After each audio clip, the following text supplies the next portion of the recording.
The boss's game, a forbidden affair one. The dinner invitation. Ryan had always been a dedicated employee, loyal, punctual, and eager to please. Working in the finance department of a multinational firm in Karachi, he had one dream: promotion.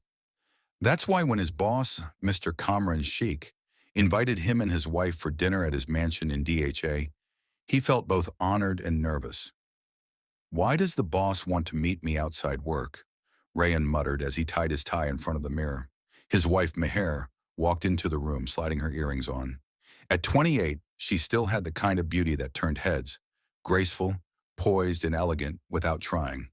"Maybe he wants to see the man behind the numbers," she teased. "Or maybe he wants to see the woman behind the man," Rayan joked, only half seriously. She laughed, but neither of them realized how close that would come to the truth. 2. The first encounter. Kamran Sheikh's house was everything you'd expect from a millionaire bachelor in his late 40s.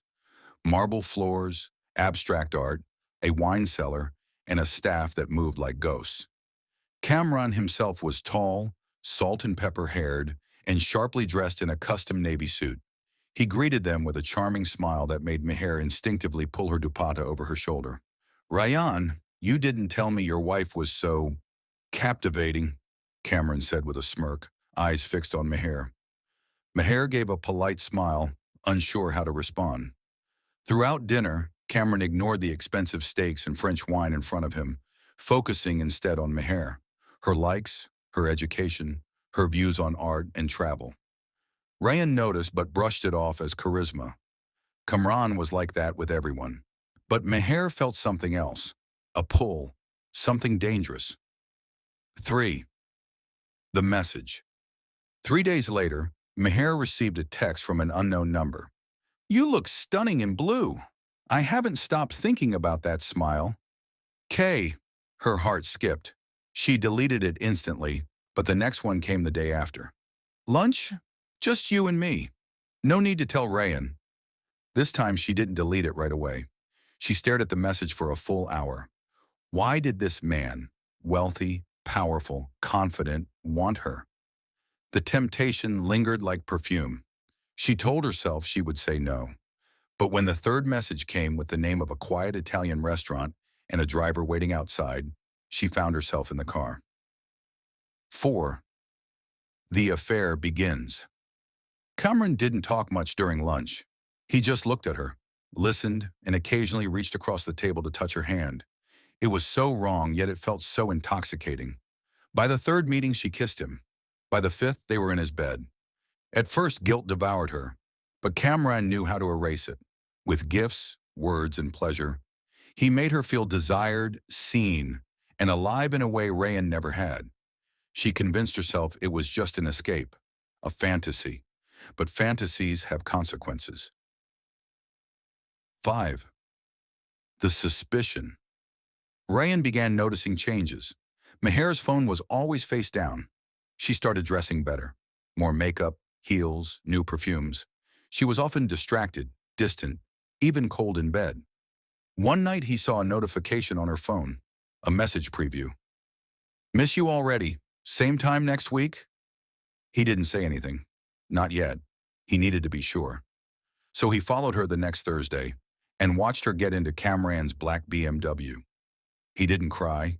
He didn't shout. He just stared at the car driving away with the woman he loved. 6th confrontation. The house was silent when she returned that evening. Rayan sat on the couch, her phone in his hand. She froze. "You left it unlocked," he said, holding it out.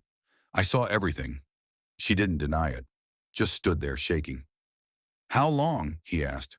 "A few months." "Was it just sex?" She didn't answer. That silence broke him more than any confession. 7.